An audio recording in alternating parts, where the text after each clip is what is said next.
కొలికపూడి శ్రీనివాసు సంబంధించి 5 కోట్లు ఇచ్చినటువంటి వ్యవహారాన్ని ఆయన ఒక 1.5 కోటికి సంబంధించినటువంటి బ్యాంకు లావాదేవీలకు సంబంధించినటువంటి విషయాలు ఆయన బహిరంగపరిచాడు. చేసిన చిన్నికి, అదేవిధంగా వాళ్ళ పిఏకి వాళ్ళకి ఇచ్చినటువంటి వ్యవహారం. ఇంకొక 3.5 కోట్ల రూపాయలు కొలికపూడి శ్రీనివాస్ మిత్రులు అనేటువంటి వాళ్ళ ద్వారాగా ఆయనకి ఇప్పించారు అనేటువంటి దాని మీద 5 కోట్లు ఎందుకోసం? ఎమ్మెల్యే సీటుకు సంబంధించినటువంటి వ్యవహారం. సరే, వీళ్ళిద్దరి మధ్య గొడవ వచ్చినటువంటి వ్యవహారంలో కొలికపూడి శ్రీనివాస్ మాట్లాడినటువంటి మాట కేవలం ఆయన ఏదో ఇప్పుడు ఆయన వైఎస్ఆర్ కాంగ్రెస్ పార్టీ వాళ్ళు చేసేటువంటి ఆరోపణల కన్నా ఇంకా తీవ్రమైన ఆరోపణలు చేశాడు కొలికపూడి శ్రీనివాస్. ఇప్పుడు గంజాయి అమ్మిస్తున్నాడు ఏం చెప్పాడు? ఎంపీ మనుషులు గంజాయి అమ్ముతున్నారని, వెంట కాడుస్తున్నాడు అని చెప్పాడు. మద్యం సంబంధించినటువంటి సిండికేట్ నడుపుతున్నాడని, అదేవిధంగా ఇసుక దందా చేస్తున్నాడని, అదేవిధంగా వైఎస్ఆర్ కాంగ్రెస్ పార్టీ వీళ్ళకి సంబంధించినటువంటి కార్పొరేటర్ వాళ్ళని కొనడానికి కూడా డబ్బులు పెట్టుకుంటున్నాం. ఇన్ని బహిరంగ పరిచాడు అని అంటే ఇది ఇప్పుడు రజనీ గారు చెప్తున్నారు. ఇది కేవలం ఆ నియోజకవర్గాలకు పరిమితం. ఎంపీ ఏది కేసినేని చిన్నికి సంబంధించినటువంటి నియోజకవర్గాలకు పరిమితం. కొంత అయితే ఉంది అనేటువంటి ఒక విమర్శ అయితే ఈ ప్రభుత్వం మీద వస్తుంది. ఇది మత్సేగా. అయితే కేసినేని చిన్నికి సంబంధించినటువంటి విషయంలో ఇప్పుడు ఈ 5 కోట్లు తీసుకోవటం అనేటువంటిది ఖచ్చితంగా తప్పు అనేటువంటి విషయం ఒకటైతే, రెండవది ఒక బలమైనటువంటి ఆరోపణ చేశాడు కొలికపూడి శ్రీనివాస్. అదేంటి? కొలికపూడి శ్రీనివాసు ఎమ్మెల్యేగా ఉన్నాడు తెలుగుదేశం పార్టీ. అక్కడ వచ్చే ఎన్నికల్లో ఎమ్మెల్యేగా పోటీ చేస్తాడని జవహర్ కు సంబంధించినటువంటి మాజీ మంత్రి కుమారుని తీసుకొచ్చి తిప్పుతున్నాడు అనేటువంటి పోటీకి తిప్పుతున్నాడు. అదేవిధంగా ఎక్కడైతే నామినేటెడ్ పోస్టులకు సంబంధించినటువంటి విషయంలో ఈయనకు సంబంధం లేకుండా నామినేటెడ్ పోస్టులు అతను వేస్తున్నాడు ఎంపీ. వీళ్ళకి సంబంధం లేకుండా పార్టీకి సంబంధించినటువంటి నియామకాలకు సంబంధించినటువంటి జరుపుతున్నాడు. మండలాలకు సంబంధించినటువంటి నాయకులందరినీ ఏడైనా సొంతంగా ఒక గ్రూప్ ని క్రియేట్ చేస్తున్నాడు. ఇది మరి పార్టీ పరంగా ఖచ్చితంగా కేసుని చిన్ని చేసుకున్నటువంటిది తప్పే కదా. మరి డబ్బులు తీసుకోవడం తప్పు, ఈ విధంగా అసాంఘిక కార్యకలాపాలు చేయడం తప్పు. పార్టీలో ఒక ఎమ్మెల్యే ఉన్నప్పుడు ఆ ఎమ్మెల్యేకి వ్యతిరేకంగా నువ్వు కొత్త గ్రూప్ ని క్రియేట్ చేయడం ఎంపీ అనేటువంటిది ఖచ్చితంగా. కొలికపూడి శ్రీనివాస్ ఈ అంశాలన్నింటినీ ఎప్పటికప్పుడు నేను పల్లా శ్రీనివాస్కి పూర్తి స్థాయి సమాచారాన్ని చెబుతున్నాను అని చెప్పాడు. ఎవరు? పార్టీ అధ్యక్షుడు. మరి నారా లోకేష్ కి, చంద్రబాబు నాయుడుకి ఎందుకు చెప్పటం లేదని అడిగారు. ఇవన్నిటిని తెలుగుదేశం అనుకూల మీడియా ఏబిఎన్ లోనే పెద్ద డిబేట్ చేశారు. అవునా, ఇన్ని చేస్తున్నాడా ఎంపీ, అవునా అని ఎన్ని కూడా సన్నాయి నొక్కుతూ వీళ్ళకు ఉన్నటువంటి అన్ని డిబేట్ చేశారు. వాళ్ళ లాభం ఏందో మనకు తెలియదు, వాళ్ళ అవసరం ఏందో మనకు తెలియదు.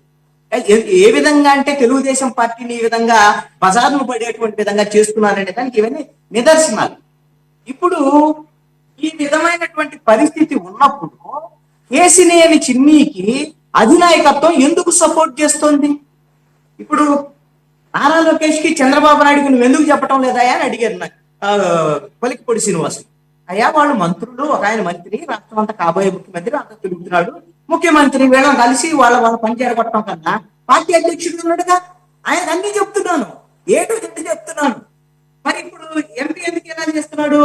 నాకు నారా లోకేష్ చెప్పాడు కాబట్టి నేను చేస్తున్నానని అంటాడు. నిజమో కాదో తెలియదని మొత్తం నారా లోకేష్ కూడా ముందర కాలానికి బంధలకు వేశాడు కొలికపూడి శ్రీనివాస్.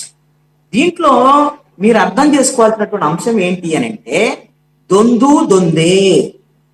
ఎంపీ, ఎమ్మెల్యే ఇద్దరూ కూడా మొన్న ఎన్నికల్లో తెలుగుదేశం పార్టీలోకి వచ్చినటువంటి వాళ్ళు, అది కూడా అడ్డదారిలో వచ్చినటువంటి వాళ్ళు, డబ్బులు ఇచ్చి సీట్లు తెచ్చుకున్నటువంటి వాళ్ళు.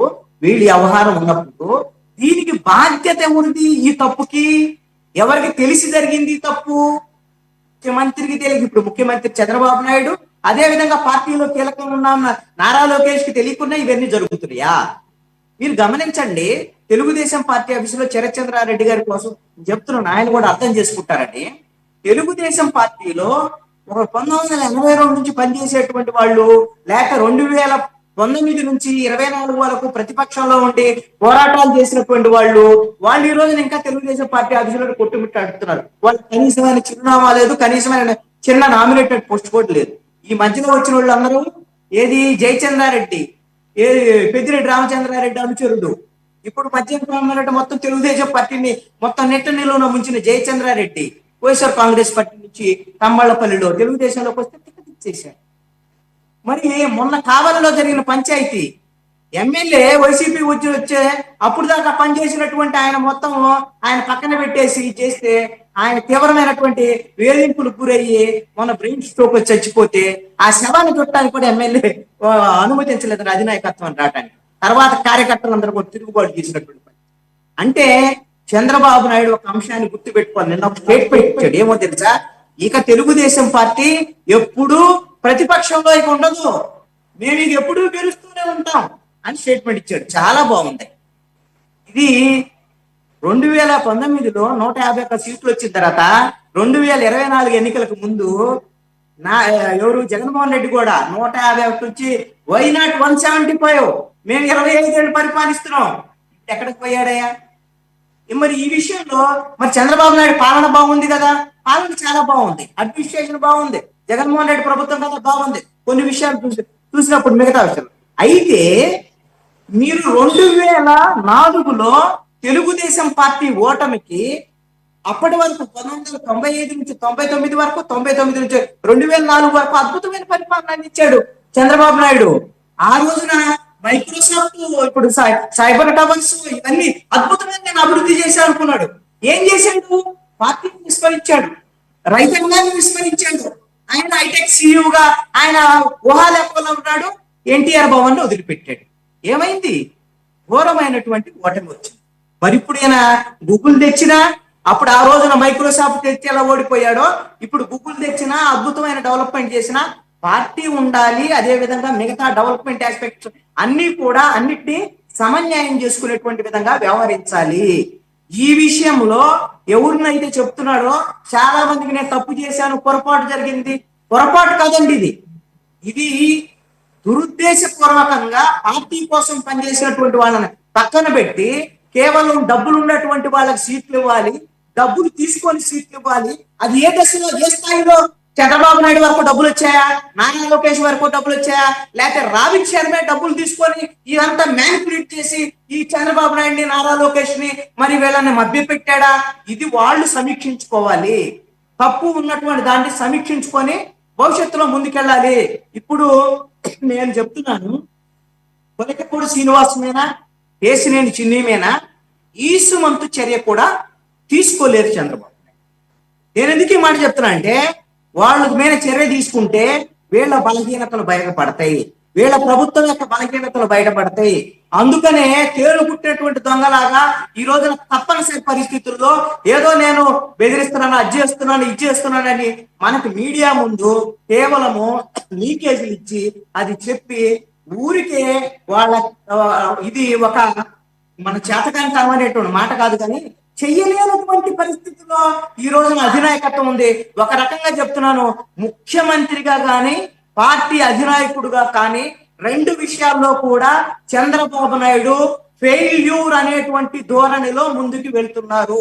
గతంలో చంద్రబాబు నాయుడు నాకు కనిపించటం లేదు, ఇప్పుడు పార్టీ కూడా ఆయన చేతుల్లో లేదు, ఇంకా బ్యాక్ సీట్ డ్రైవింగ్ జరుగుతోంది. ఇది అందరికీ తెలిసినటువంటి విషయమే.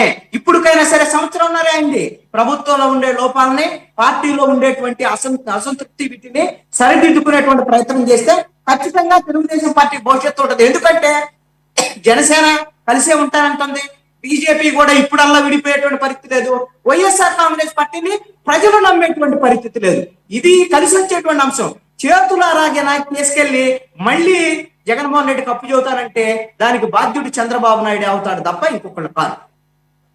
థ్యాంక్స్ ఫర్ జాయినింగ్ కృష్ణానీల్ గారు, రజనీ గారు, బాజీ గారు అండ్ శరత్ చౌదరి గారు. ఇవన్నీ కూడా శరత్ చౌదరి గారికి inputs, so better take them to the high command. Thanks for joining sir. ఇది వాళ్ళ టాప్ డిబేట్. మరో అంశంతో మళ్ళీ కలుద్దాం. Stay tune to city 24/7.